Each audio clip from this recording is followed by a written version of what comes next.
नमस्कार दोस्तों, स्वागत है आज की और नई वीडियो में। वीडियो पसंद आ तो लाइक ज़रूर कर देना और चैनल पर अगर आप नए हो तो सब्सक्राइब जरूर कर लेना। हाँ किसान भाइयों, आज की इस वीडियो में हम बात बताएंगे आपको करेले की खेती के बारे में। आपको इसकी जो है खेती कब करनी है, कैसे करनी है और बीज कौन सी वैरायटी आपको लगानी है और किस तरीके से आप अपनी फसल से ज़्यादा उत्पादन निकाल सकते हो और कौन सी दवा का स्प्रे करना है जिससे आपकी फसल लंबे समय तक चले और कौन सी ऐसी खाद का इस्तेमाल करना है जिससे आपका फसल से ज़्यादा उत्पादन निकले, फलों की चमक भी रहे और फसल हमारी हरी भरी रहे और जो हमारे फलों की चमक भी काफ़ी शानदार रहे। कौन सी दवा स्प्रे करनी है तो ए टू जेड हमारा जो है ए टू जेड जानकारी मिलेगी। जो हमने इस्तेमाल किया वही आपको बताने का प्रयास करेंगे। उसका अच्छा नहीं मिलता और फसल आपकी लंबे समय तक नहीं चल पाती है और समय से पहले उसकी ख़राब हो जाती स्थिति और ज़्यादा उत्पादन भी नहीं निकल पाता। तो इसका मुख्य कारण है कि अगर आप सही टाइमिंग पे और सही फर्टिलाइज़र, सही दवा का स्प्रे नहीं करोगे तो आपको उसका कोई रिजल्ट भी नहीं मिलेगा। जो पौधे को ज़रूरी है वो अगर आप इस्तेमाल करोगे तो आपकी फसल के लिए फ़ायदेमंद होगा।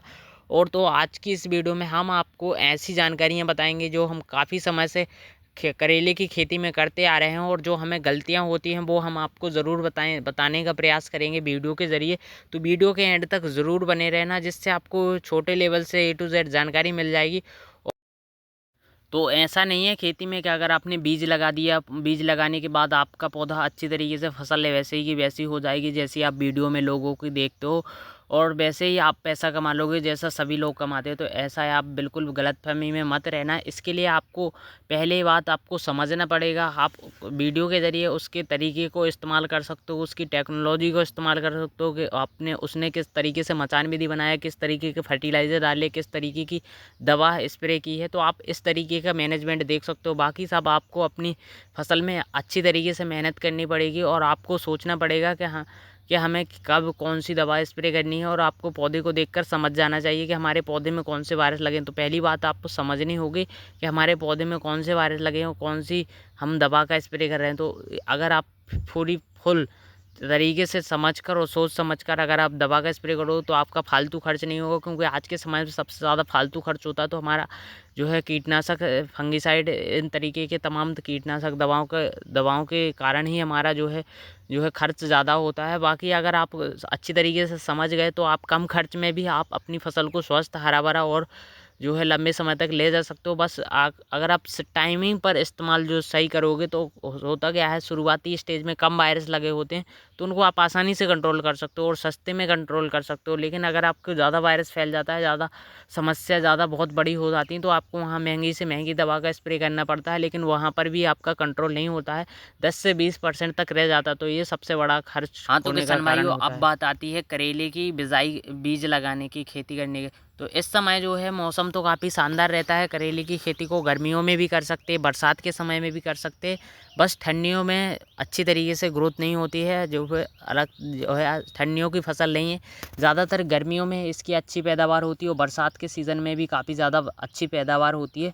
तो किसान भाइयों, इसकी जो है अगर आप खेती करना चाह रहे हो तो इसके लिए आपको पहले अच्छी तरीके से खेत की जुताई कर देनी है। जुताई के बाद आपको जो है इसमें बेड तैयार करने होते। तो इसमें सबसे ज़्यादा महत्व होता है करेले की खेती में। अगर आप सड़ी हुई गोबर की खाद का इस्तेमाल करते हो तो आपकी जो है पौधे की जो है जड़ें ज़्यादा दूर तक ग्रोथ करती हैं और पौधे के यहाँ जो मिट्टी है उसमें ज़्यादा नमी रहती है, जिसकी वजह से होता क्या है, पौधे में जो है तमाम तरह की जो जड़ गांठ, निमेटोड्स और जो है जड़ गलन, इस तरीके की समस्या है। तो ये तो होता क्या है कि करेले की जड़ें जो है ज़्यादा दूर तक ग्रोथ करती है। जितनी ज़्यादा जड़ें ग्रोथ करेगी उतना पौधा अच्छा रहेगा, मजबूत रहेगा, स्वस्थ रहेगा। तो किसान भाइयों, ये पहली बात आपको जुताई कर देनी है। जुताई करने के बाद आपको थोड़ी दिन धूप में जो है धूप लगने देनी है खेत को, जिससे बाद में समस्या कम देखने को मिलेगी। जो है फफूंद जनित रोग, डाउन मिल्ड्यू, फंगस जनित रोग लगते हैं करेले की खेती में, बहुत ज़्यादा नुकसान करते हैं। 10 से 20% तक लॉस होता है फंगस की वजह से करेले की फसल में, क्योंकि इस वजह से फल फूल झड़ते हैं, पीले पड़ते हैं और सड़कर ख़राब होते हैं। तो ये सबसे बड़ी मुख्य कारण है। और उसके बाद अगर आपने जो है इसको बेड तैयार करना है, जुताई के बाद आपको बेड तैयार करने के बाद आप अपनी जो है एरिया में कर रहे हो, तो आपको इसको क्या करना है किसान भाइयों, जैसे ही आप इसको बेड तैयार करते हो, बेड के लाइन बाय लाइन आपको सड़ी हुई गोबर का खाद का इस्तेमाल करना है। ऐसा नहीं है कि अगर आपने एक बार खेत में पूरा बिखेर दिया तो इससे आपको ज़्यादा लगेगा। अगर आपके पास कम है तो मेरे हिसाब से बेस्ट होता है कि मैं लाइन बाय लाइन ड्रिप जिस लाइन में बेड तैयार करता हूँ उसी बेड पर पहले गोबर डाल दिया, फिर उसके बाद ड्रिप लाइन डाली, फिर उसके बाद बेसल डोज में आपको खाद डालना है, जैसे कि DAP, MOP, पोटास हो गया। और इसके बाद आप मैग्नीशियम सल्फेट लेते हो तो बहुत बेहतर होता है करेले की फसल में। खासकर मैग्नीशियम सल्फेट ज़रूर इस्तेमाल करो, क्योंकि ये फसल को बहुत बेहतर हरापन में मदद करता है और फसल को जो है स्वस्थ और मजबूत बनाने का प्रयास करता है। तो इसको आप ड्रिप के जरिए बाद में भी छोड़ सकते हो मैग्नीशियम सल्फेट को। तो सबसे ज़्यादा ज़रूरी है पहले कि अगर आप सड़ी हुई गोबर की खाद इस्तेमाल करते हो तो वो आपके लिए फ़ायदेमंद है बेड बनाने के पहले। तो आप इसको 2 बार इस्तेमाल कर सकते हो। तो करेले की खेती लगा सकते हो, फिर उसके बाद मिर्च या टमाटो लगा सकते हो इसी बेड पर, तो ये फ़ायदा बहुत बेहतर होता है। तो देख सकते हो यहाँ पर इस तरीके से हमने जो बेड तैयार किया हुआ है, तो इस तरीके का मुख्य कारण है कि इसमें हमने पहले तरीके से जो है बेड लाइन में सड़ी हुई गोबर की खाद लाइन बाई लाइन डाली हुई है, और इसके बाद हमने DAP, पोटास और किसी भी कंपनी का माइक्रोराइज़र ले सकते हो जो बहुत फ़ायदा होता है। आप संचार का एक जो बाल्टी आता है उसको भी अगर आप डालते हो तो वो बहुत बेहतर काम करता है फसल में। तो ये जड़ों को मजबूत बनाने का काम करता है और पौधे के यहाँ की मिट्टी को नमी बनाए रखने में बहुत ज़्यादा मदद करता है। तो माइक्रोराइज़र का इस्तेमाल किया करो, और जो है DAP और पोटास ये बहुत बेहतर है फसल के लिए। तो ये आपको जो है बेसल डोज में देने हैं, और जो फसल की वृद्धि के विकास के अनुसार आपको जो है इसके लिए बाद में आप ड्रिप लाइन से भी छोड़ना है। ये जो है आपके बाद में काम नहीं, थोड़ा मोड़ा काम आता है, लेकिन अगर आप इसको बाद में अगर आप सोच रहे हो कि अगर हम बेसल डोज के ज़रिए खाद इस्तेमाल करते हैं तो हम बाद में नहीं देना होगा, तो बाद में आपको थोड़ी मोड़ी चलाने पड़ते हैं। जो आपकी फसल की जो फल फूल झड़ने की समस्या, कई प्रकार की समस्या आती है, तो उसको कंट्रोल करने में बहुत ज़्यादा मदद करता है। तो किसान भाइयों, इसके बाद आपको जो है ट्राइकोडर्मा का इस्तेमाल करना है। ट्राइकोडर्मा आप ले सकते हो, जो है आप ड्रेंचिंग के जरिए डाल सकते हो, या उसको पहले ही इस्तेमाल करो। तो ड्रेंचिंग के जरिए डालोगे तो आपको ज़्यादा बेहतर होगा, पौधे की जड़ों में मिल जाएगा, और पौधे इससे ट्राइकोडर्मा से आपकी फल फूल में जो फसल में डाउनी मिल्ड्यू और फंगस जनित रोग लगते हैं, फफूंद जनित रोग लगते हैं, उसको कंट्रोल करेगा। और जड़ें ज़्यादा गांठ बनते हैं, जड़ गांठ होती है, तो इसके लिए अगर आप ज़्यादा जड़ गांठ बनती है तो इसके लिए आप अलग से दवा का इस्तेमाल कर सकते हो। बाकी सब आपको समझना ज़रूर है, क्योंकि जड़ गांठ अगर आप करेले की फसल में लग गई तो वहाँ पौधा कमज़ोर हो जाता है, ज़्यादा उत्पादन नहीं निकलेगा, फसल पीली पड़ जाएगी और पौधा ख़राब हो जाएगा। तो करेले की फसल में ऐसा है कि अगर आप पानी ज़्यादा दोगे तो भी आपका जो है फसल पीली पड़ेगी, और जो है कम दोगे तो आपकी फसल पीली पड़ेगी। और उत्पादन तनाव अगर एक बार फसल को लग गया तो आपका 10 से 20% तक उत्पादन कम हो सकता है। तो पानी आप उतना ही चलाओ करेले की फसल में जितना पौधे को ज़रूरी हो। अगर ज़्यादा चलाओगे तो पौधा ख़राब होगा, अगर कम चलाओगे तो वही पौधा ख़राब होगा। तो ये बात बहुत ज़्यादा ज़रूरी है, तो इसको समझना ज़रूरी है। इसका मेन मैनेजमेंट इन्हीं तीनों चीज़ों पर टिकाऊ होता है, जैसे फर्टिलाइज़र मैनेजमेंट, पानी का मैनेजमेंट और दवा मैनेजमेंट। ये 3 तरीके से अगर आपने अच्छी तरीके से समझ लिया और अच्छी तरीके से इस पर काम किया तो आप करेले की फसल से ज़्यादा उत्पादन निकाल पाओगे, ये वादा है। क्योंकि इसी में जो है बहुत से किसान फेल हो जाते हैं, कई तरीके की दवाओं का स्प्रे करते हैं लेकिन उनको उसका रिजल्ट नहीं मिल पाता और कई बार फसल ख़राब हो जाती है। जैसे ही आपका बेड अच्छी तरीके से तैयार हो जाता है, खेत और बेड बनकर तैयार हो जाता है, तो किसान भाइयों आप बात आती है हमें वैरायटी कौन सी लेनी चाहिए। तो वैरायटी मैं आपको ऐसे नहीं बता सकता, मैं अपने यहाँ की बता रहा हूँ। तो मैं BSF का रुझान करेला ही लगाता हूँ। मेरे एरिया में जो है काफ़ी ज़्यादा लगाते हैं लोग और काफ़ी ज़्यादा अच्छी तरीके से होता भी है, क्योंकि इसको हम काफ़ी समय से करते आ रहे हैं। इसमें वायरस थोड़ा कम लगते हैं और फसल हमारी ज़्यादा अच्छी लंबे समय तक चलती है। और इसका करेले का साइज़ है वो काफ़ी अच्छा होता है और हरापन रहता है और चमक भी इसमें शानदार रहती है। तो हम इसी को लगाते हैं, इसकी ज़्यादा डिमांड भी रहती है। तो आपके एरिया में उन्हीं करेले के बीज को लगाएं जो आपके एरिया में काफ़ी ज़्यादा अच्छी तरीके से बेहतर तरीके से होता हो और ज़्यादा वायरस ना लगते हों। क्योंकि जो है अलग अलग राज्यों में, अलग अलग स्टेट में जो है ज़्यादा से ज़्यादा मौसम चेंज होते रहते हैं। कहीं पर अभी जो है ज़्यादा गर्मियाँ पड़ रही, कहीं पर अभी थोड़ा ठंडी पड़ रही। तो ये अपने एरिया के हिसाब से आप चुन सकते हो वैरायटी को। और किसान भाइयों इसमें मुख्य बात आती है, बहुत से किसान भाई करते क्या हैं, वैसे ही बीज लगाते हैं तो बीज हमारा सड़क कुछ दिन बाद आधा जर्मिनेशन हो जाता है, आधा सड़कर ख़राब हो जाता है। तो ये गलती बिल्कुल भी मत करना है। आपको इसका बेस्ट जो है तरीका बताता हूँ। तो आपको अगर आप करेले के बीज लगा रहे हो तो आप एक दिन पहले पानी में भिगो कर रख दो। एक दिन तक पानी में आप 10 से 12 घंटे पानी में बीज को डले रहने दोगे तो होगा क्या, आप फिर रात भर अगर आप बीज को ऐसे ही रखे रहने दोगे, फिर अगर आप सवेरे दूसरे दिन बीज को लगाते हो तो इससे होता क्या है, तो पहले आपको जो है ड्रिप लाइन से अच्छी तरीके से पूरा खेत में पानी चला देना है, जिससे आपकी मिट्टी में अच्छी तरीके से नमी हो जाएगी और जो है पूरा खेत का वातावरण ठंडा हो जाएगा, जिससे पूरी जो है बैट की पूरी गर्मी बाहर निकल जाएगी होल के ज़रिए। तो इससे आपका जो है करेले का बीज जो है सड़ेगा नहीं। और सड़ने का मुख्य कारण होता है, कई बार किसान भाई ज़्यादा पानी चला देते हैं, जिससे होता क्या है उनका बीज सड़कर ख़राब हो जाता है, वहीं पर जर्मिनेशन नहीं होता। तो इसका यही है कि अगर आप इसको लगा रहे हो तो आपको क्या करना है, पहले अच्छी तरीके से पानी चला देना है। जब तक अंकुरित ना निकले, बीज ना निकले आए, अंकुर ना, तब तक आपको पानी नहीं देना है। जैसे ही अंकुर सभी जगह निकल आता है, 90-95% निकल आते हैं जैसे ही करेले के पौधे, तो आपको जो है पानी थोड़ा चलाना है। जैसे ही 10 से 15 दिन का पौधा हो जाता है तो हमें इसमें ड्रेंचिंग के ज़रिए इसमें काम करना पड़ता है, क्योंकि इसमें जो है छोटा पौधे में ज़्यादा से ज़्यादा वायरस का अटैक होता है। रस चूसक कीट जो है पौधे पर बैठने स्टार्ट हो जाते हैं, पत्तियाँ, सुंडी इस तरीके के जो है इसमें लगने स्टार्ट हो जाते हैं। तो इस समय जो है हमें ज़्यादा हैवी पावरफुल दवाओं का स्प्रे नहीं करना होता है। और इस समय पौधे में जो है पौधे के जो है जड़ें काटने की समस्या आती है, जड़ें सड़ने की समस्या आती है। तो इसके लिए हमें ड्रेंचिंग में इस्तेमाल करना चाहिए। NPK 19-19 इस्तेमाल करनी है और इसके साथ UPL साफ फंगीसाइड का इस्तेमाल कर सकते हो। कार्बनडाजिम होता है, मैनकोजेब होता है। और इसके साथ अगर आप ट्राइकोडर्मा लेना चाहते हो तो ट्राइकोडर्मा डाल सकते हो। NPK 19-19 ह्यूमिक एसिड ये आपको ज़रूर डालना है, जो आपकी फसल को काफ़ी ज़्यादा बेहतर जो है, जो छोटी अवस्था में पौधे की जड़ों को ग्रोथ करने में मदद करेगा और पौधे की ग्रोथ को बढ़ाने के साथ साथ जड़ों को मजबूत करेगा और तना मजबूत करेगा। तो ये बहुत बेहतर काम करेगा।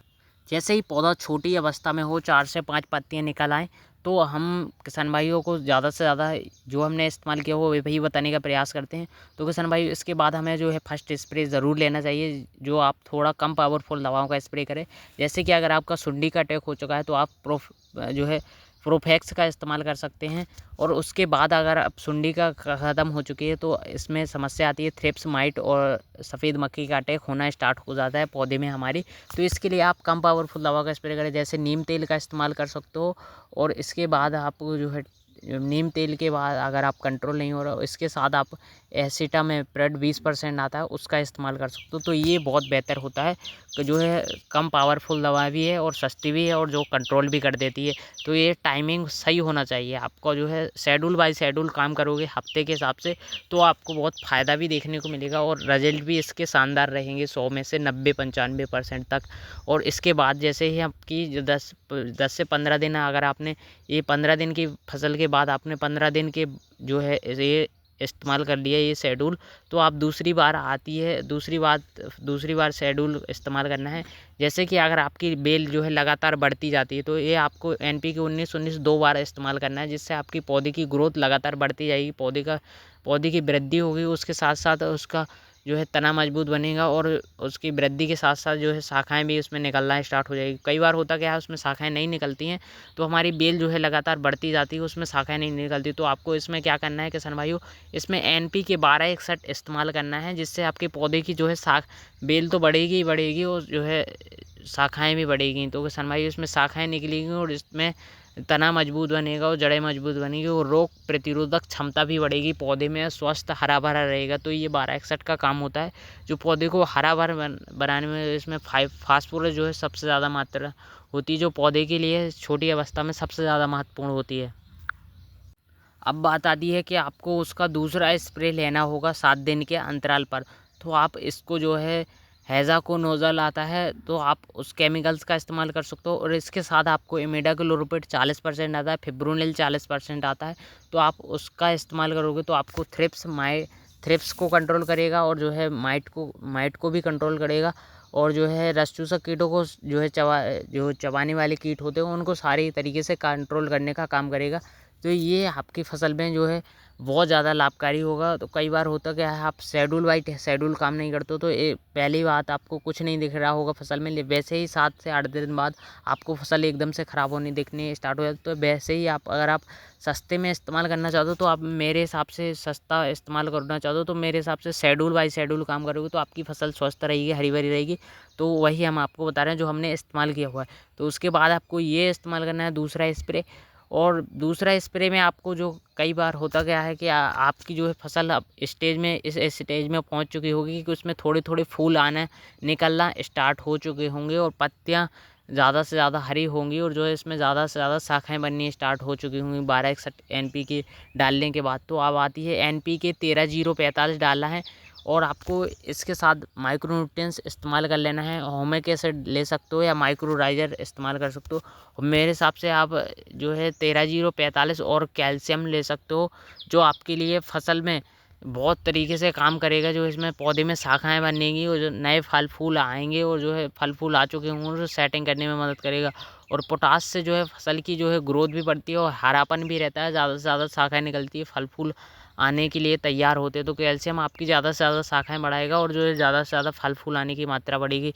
जो है लगातार इसमें पत्तियों में फूल लगातार निकलते हैं, हर फूल पत्तियों के यहाँ से एक फल निकलता है। कई बार होता क्या है, कई बार किसान भाइयों के पौधे में ज़्यादा से ज़्यादा फूल आते होते हैं जो मेल होते हैं, जो फीमेल फूल बहुत ज़्यादा होते हैं लेकिन मेल फूल बहुत कम आ रहे होते हैं। तो कई बार होता क्या है, किसान के खेत में जो है फूल ज़्यादा दिख रहे होते हैं, फल बिल्कुल भी कम आ रहे हैं। तो इसका कारण है कि फर्टिलाइज़र की कमी होने की वजह से इसमें ये समस्या आती है कि फूल ज़्यादा लगे रहते हैं, फल कम आ रहे होते हैं। तो ये इसको फर्टिलाइज़र की कमी की वजह से ये समस्या आती है। तो इसके लिए आपको क्या करना है, NPK 13-0-45 डालना है जो लगातार कंटिन्यू इसी अवस्था में आपकी लगातार बेल में फूल आने का काम, फल आएंगे और फल बनेंगे भी वो। और इसके साथ आपको कैल्शियम लेना है। और अगर आपको जो है इसके बाद आपको क्या इस्तेमाल करना है, जैसे ही जो है 40 से 45 दिन की फसल हो जाती है तो इसको आपको इस्तेमाल करना है।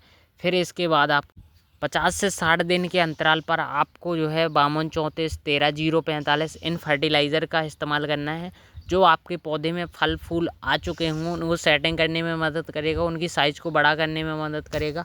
और पौधे में अगर ज़्यादा रस चूसक कीटों का अटैक हो रहा है तो आप उन्हीं रस चूसक कीटों के अनुसार दवा का स्प्रे लेते रहें। फिर एक समय होता है कि आपको एक शेड्यूल वाइज काम नहीं करने की ज़रूरत नहीं है, जो वायरस दिख रहे हो उसी के अकॉर्डिंग दवा का स्प्रे करो, वो बहुत शानदार होता है। तो आपको खर्च भी कम लगेगा और रिजल्ट भी शानदार मिलेगा। अगर आपके पौधे में रस चूसक कीट जैसे सफ़ेद मक्खी का अटैक हो चुका है तो आप अलीका का स्प्रे करो, रॉनफेन का स्प्रे करो, तो बहुत बढ़िया रिजल्ट मिलेंगे इसके। और डाउन मिल्ड्यू का अटैक हो चुका है तो इसके लिए रिडोमिल्ड गोल्ड आता है और ज़्यादा ही तरीके से वायरस लग चुका है तो इसके साथ आप जैम्प्रो का इस्तेमाल कर सकते हो।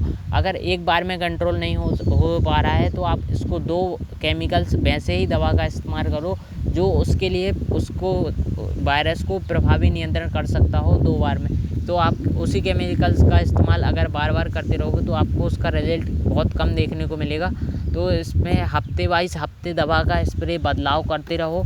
और माइट की समस्या आ रही है तो माइट की समस्या से सबसे बड़ी दिक्कत आती है कि पौधे के करेले की पत्तियों में होता क्या है, करेले की पत्तियां मुड़ने लगती हैं, मुड़कर पौधे ख़राब हो जाते हैं और करेले की पत्तियां पीली पड़ने लगती है और डाउनी मिल्ड्यू का अटैक होता है, माइट का अटैक होता है और रस चूसक कीटों का अटैक होता है। तो हमारे पौधे की बेल वहीं पर ग्रोथ रुक जाती है, शाखाएं बढ़ नहीं रही होती हैं। तो इसमें जो है आपको समझना ज़रूरी है, अगर माइट का अटैक हो रखा है तो आप इसके लिए ओब्रोन आती है, बायर का ओब्रोन, तो उसका इस्तेमाल करोगे तो आपका माइट भी ख़त्म हो जाएगा और सफ़ेद मक्खी भी कंट्रोल हो जाएगी। तो इसको आपको माइट को देखना है पहले। अगर आप माइट पत्तियों के नीचे छोटी छोटी लाल मकड़ी रहती है वो बहुत ज़्यादा नुकसान पहुंचाती है। हमारी कई बार फसलें ख़राब हुई हैं, इससे पौधा बहुत ज़्यादा ख़राब हो जाता है और रस चूसक कीटों के सफ़ेद मक्खी की भी बहुत ज़्यादा लॉस होता है। और फफूंद जनित रोगों में डाउनी मिल्ड्यू का अटैक होने की वजह से फल फूल झड़कर पीले हो जाते हैं, फसल भी हमारी पीली पड़ जाती है। तो इसके लिए आप रिडोमिल्ड गोल्ड का इस्तेमाल कर सकते हो, बताया जो अभी।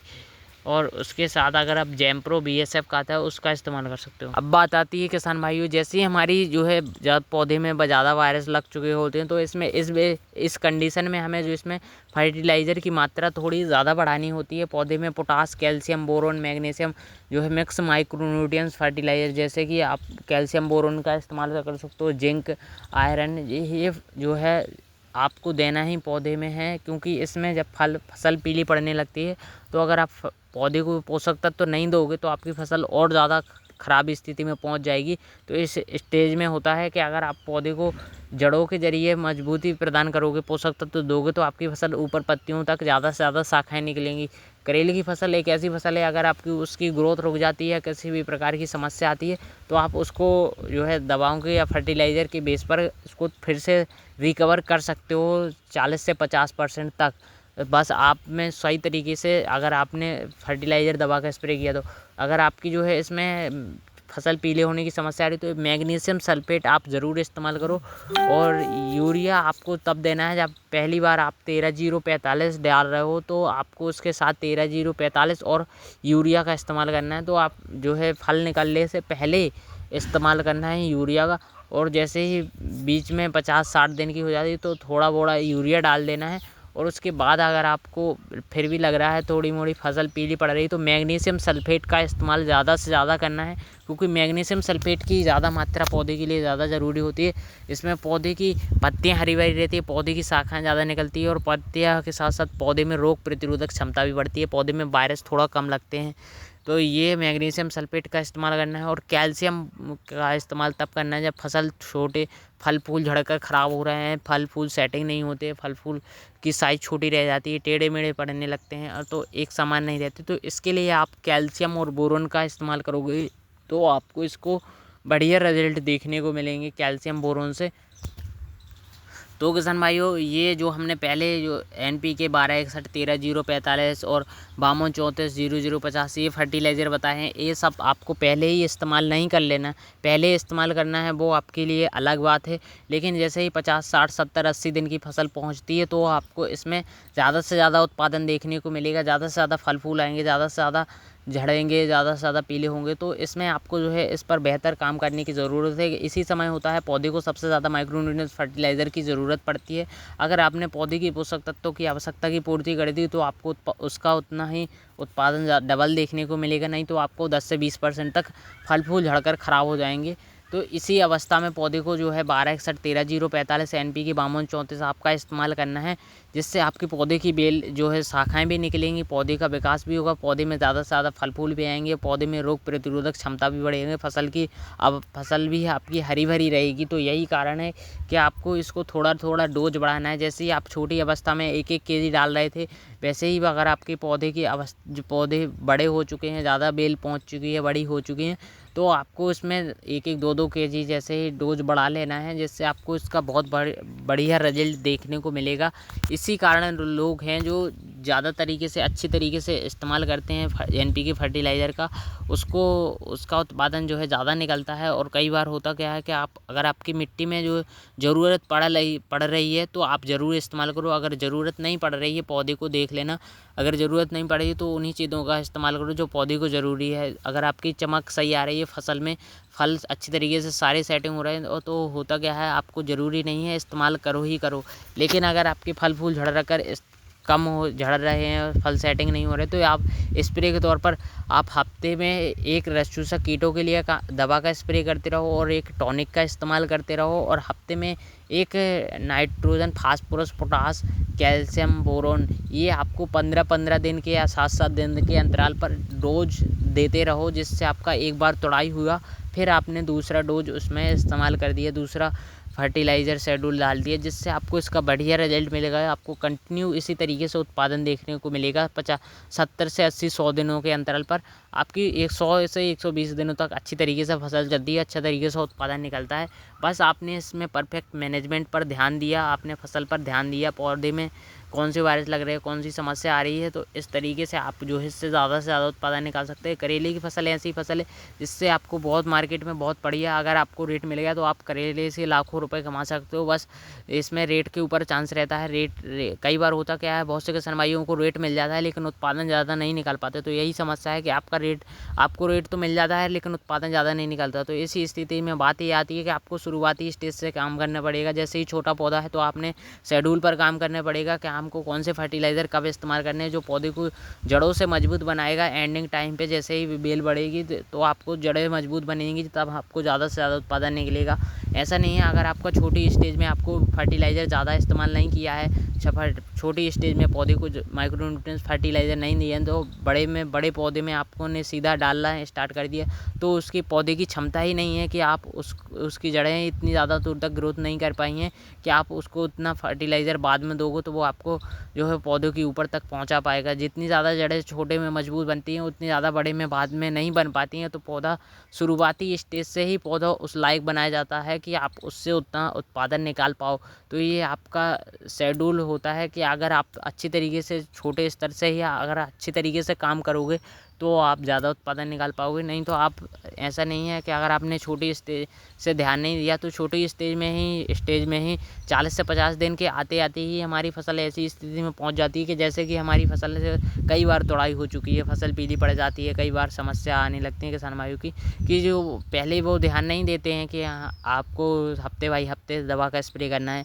फिर वो ध्यान कब देते हैं कि जैसे ही उसमें फल फूल आने लगने स्टार्ट हो जाते हैं तो इसमें दवा फर्टिलाइज़र का इस्तेमाल करने हैं। तो ऐसा नहीं है, इसमें शुरुआती स्टेज से मेहनत करनी पड़ती है, शुरुआती स्टेज से दवा स्प्रे करना पड़ता है, शेड्यूल बनाना पड़ता है, शुरुआती स्टेज से हमें पौधे पर ध्यान देना होता है। ऐसा नहीं है कि अगर आपने जब फल फूल निकलेंगे तो हम जब इसमें फर्टिलाइज़र इस्तेमाल करेंगे, जब इसमें दवा डालेंगे तो आप कितना भी फर्टिलाइज़र आप शेड्यूल में खाद इस्तेमाल कर लो लेकिन बाद में आपको ज़रूरत पड़ती है पौधे को तो बाद में वो डालना ही पड़ेगा आपको, क्योंकि मिट्टी है, मिट्टी में चाहे आप जितने पोषक तत्व जितने फर्टिलाइज़र डालो वो सब मिट्टी में मिलकर ज़मीन में ही चले जाने हैं।